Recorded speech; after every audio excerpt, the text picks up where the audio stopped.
ሰላም ጤና ይስጥልን ውድ የቻናሌ ተከታታዮች ሚኪ ነኝ ከሚኪ ታቦር። ለዚህ ቁም ነገር አዘል ቻናል አዲስ ከሆናችሁ ሰብስክራይብ በማድረግ ወቅታዊና ሚዛናዊ መረጃ ያገኙ እስከ መጨረሻው እንድታደምጡኝ በትህትና ጠይቃለሁ ያልኩኝ ወደ ዕለቱ ዝርዝር መረጃዎች ይሸጋግራለሁ። በአማራ ክልል ሰሜን ወሎ ዞን ወልዲያ ከተማ ዙሪያ ባሉ ገጠራማ አካባቢዎች ጠዋት ጀምሮ ትላንትና ከባድ ተኩስ መኖሩን የመረጃ ምንጮቻችን ገልጸዋል። ይህ የተኩስ ልውውጥ ከሰሜኑ ጦርነት ወዲህ ያየነው ጠንከር ያለ ውጊያ ነው ያሉት ነዋሪዎቹ የመድፍ ድምፅ እየሰማን ነው ብለዋል። ተኩስ የምሰማው ከመቻሬ መብራት ኃይል እስከ ጄኔቶ በርጉቦ አዲስ ማረሚያ ቤት አካባቢ ነው ብለዋል። የድሮን ጥቃት ሳይፈጸም እንዳልቀረም የመረጃ ምንጮች ጠቁመዋል። ወደ ሌላኛው ስንሻገር በራያ ባላ ወረዳ ህብረትና ባንዲራ የተባሉ ሁለት ቀበሌዎች ላይ ትላንትና በ17/2018 ዓ.ም የህወሓት የአርሚ 43 እና አርሚ 24 ውስጥ የሚገኙት ሁለት ክፍለ ጦሮች እርስ በራሳቸው ውጊያ ገጥመው አምሽተዋል። ውጊያው ከ11 ተኩል ጀምሮ ለአንድ ሰዓት ያህል በዲሽቃና በብሬን የታጀበ ከባድ የተኩስ ልውውጥ ያካሄዱ ሲሆን ብዙ የሰራዊት አባላት የቆሰሉ ሲሆን አንድ ፓትሮል መኪና በቦምብ ተቃጥሏል። የአርሚ 24 ውስጥ የምትገኘው ክፍለ ጦር አዛዥ ቆስሏል።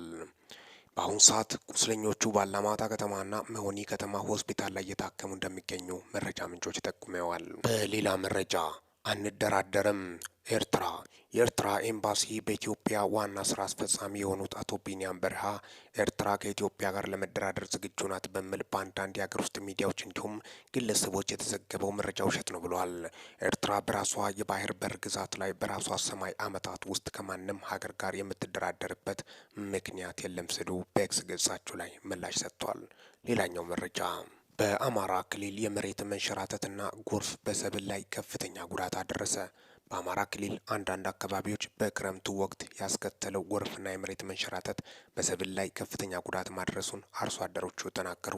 በሰሜን ወሎ ዞን መቄት ወረዳ ብቻ በበረዶ በጎርፍና በመሬት መንሸራተት 6000 ሄክታር ማሳ መውደሙንና ከ45000 በላይ ቤተሰቦች ለችግር መጋለጣቸውን የወረዳው ግብርና ጽሕፈት ቤት ገልጿል። በአማራ ክልል አንዳንድ አካባቢዎች በክረምት ወቅት ነው ያስከተለው የተፈጥሮ አደጋ በሰብል ላይ ከፍተኛ ጉዳት ያደረሰባቸው። አርሶ አደሮችም ሀሳባቸውንም በአሁኑ ሰዓት ሰሞኑን በሰሜን ወሎ ዞን መቄት ወረዳ በረዶ ተቀላቅሎ የጣለው ከባድ ዝናብ በሰብል ላይ ከባድ ጉዳት እንዳደረሰባቸውም ነው። የአማራ ክልል አደጋ ስጋት ስራ አመራር ኮሚሽን በክረምቱ ወቅት በተፈጥሮ አደጋ የደረሰበት ሰብል ግምገማ ሂዳር ላይ ይፋ እንደሚሆን አመልክቶ እርዳታም ከዚያ በኋላ ይሰራጫል ብሏል። በአማራ ክልል ሰሜን ወሎ ዞን መቄት ወረዳ መስከረም መጀመሪያ ሳምንት ላይ በበረዶ ቀላቅሎ የጣለው ከባድ ዝናብ በሰብል ላይ ከፍተኛ ጉዳት አድርሷል። የአካባቢው አርሶ አደሮቹ ለሚዲያ በስልክ እንደተናገሩ ዝናቡ በማሳ ላይ የነበረን ሰብል በሙሉ አውድመዋል። የእንስሳት መኖና የግጦሽ መሬትም ከጥቅም ውጭ ሆነዋል። አቶ ስሳይ ጫነ በወረዳው 033 ገምገም ቀበሌ ነዋሪ አርሶ አደር ናቸው። መላው ጠፍቶን ከብቶች የሚበሉት አቶ ተጨንቀን ነው ያለ ነው። ታይቶም ተሰምቶም የማይታወቅ ነገር ነው ገጠመን። የኔ ባቄላ፣ ጤፍ፣ ስንዴ፣ ማሽላ ነው ወደመው። ምንም የተደረገልን ነገር የለም። እያለቀስን ነው። ሜጃ ጠፍቶናል። ብዙም ሰው አካባቢውን ለቆ ወደ ሌላ ቦታ እየተሰደደ ነው ብለዋል። ከባድ ዝናብ በሰብል ላይ ያስከተለው አደጋ። ሌላው በከባድ ዝናብ ሰብላቸው የተጎዳባቸው አርሶ አደር አቶ ደስታ ታደሰ ጤፍ፣ ባቄላ፣ ማሽላና ሌሎች ሰብሎች አንዳንዶች ጥቅም ሊሰጡ በማይችሉበት ሁኔታ ላይ ናቸው ነው ያሉት። 5 ጥማር ጤፍ፣ ማሽላና ባቄላ እንደወደመባቸው ተናግረዋል። የመቄት ወረዳ ግብርና ጽሕፈት ቤት ኃላፊ አቶ ሰለሞን ወንዴ በወረዳው 34 የገጠር ቀበሌዎች መኖራቸውን ጠቁሞ ባለፈው ክረምት በወረዳው በበረዶ በጎርፍና በመሬት መንሸራተት በ6000 ሄክታር ማሳ ላይ የነበረ ሰብል መውደሙንና ከ14000 በላይ ቤተሰቦች ለችግር መዳረጋቸውን ገልጠዋል። እስካሁን ለተጎጂዎች ችግር የደረሰ እርዳታ እንደሌለም አመልክተዋል። የሰሜን ወሎ ዞን አደጋ መከላከልና ምግብ ዋስትና ጽሕፈት ቤት አደጋ ክትትልና የሰብል ልማት ባለሙያ ወይዘሮ ደስታ ለገሰ በበኩላቸው በዞኑ በተለያዩ ወረዳዎች ከባድ ዝናብ፣ የመሬት መንሸራተትና ሌሎች የተፈጥሮ አደጋዎች ጉዳት ማድረሳቸውን ተናግረዋል። እርዳታ እስካሁን ለተጎጂዎች አልደረሰም ብለዋል። እንደ ባለሙያዎቹ በሺዎች የሚቆጠሩ አርሶ አደሮች በከባድ ዝናብ፣ በመሬት መንሸራተትና በከባድ ነፋስ ሰብላቸው ወድሟል ነው ያሉት። በመብረቅ እንስሳት ሞተዋል።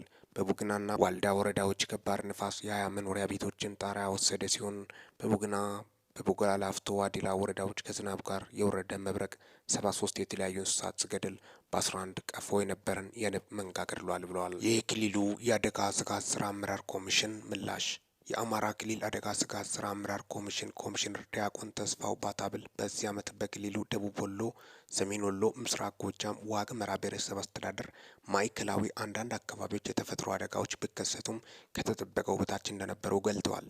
በተፈጥሮ አደጋ በሰብልና በእንስሳት ላይ የደረሰውን የጉዳት መጠን ቢሮአቸው ከሌሎች ጋር አካላት ጋር አጥንቶ ሂዳር ላይ ይፋ እንደሚያደርግና እርዳታ ከዚያ በኋላ እንደሚያቀርብ አመልክተዋል። በአማራ ክልል በሰው ሰራሽና በተፈጥሮ አደጋዎች 2 ሚሊዮን ያክል ተረጂዎች እንደሚገኙ ከክልሉ አደጋ ስጋት ስራ አመራር ኮሚሽን ያገኘነው መረጃ ያመለክታል። እጅግ አሳዛኝና ከባድ ለጆሮም በጣም በሚያሳዝን ሁኔታ ምክንያቱም ገበሬው የለፋበት እንደዚህ ሲሆንበት የደከመበት እርሻ እንደዚህ ሲሆንበት እጅግ ልብ የሚሰብር ነው።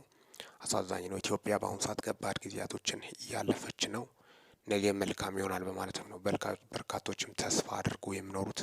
በጣም አሳዛኝ ነው። ብቻ እንግዲህ እንደ ውጪው በተለይ ወደ አሁኑም ደግሞም ነገሮች የሚስተካከሉበት ሁኔታም የሉም። የኢኮኖሚ አንጻር ያለው ደግሞም የጦርነቱ ጉዳይ አልፎ አልፎ የጸጥታ ችግርም ስላለበት በኢትዮጵያ ውስጥ በርስ የሆነ ያለው ነገር እጅግ አሳዛኝና ልብ ሰባሪ መረጃዎች ናቸው። አልፎም ደግሞ እንደዚሁ ገበሬ የለፋበት የደከመበት ልማት ውጤት እንደዚህ መናስ ቀር በርካቶችን ያሳዘነበትም ነው።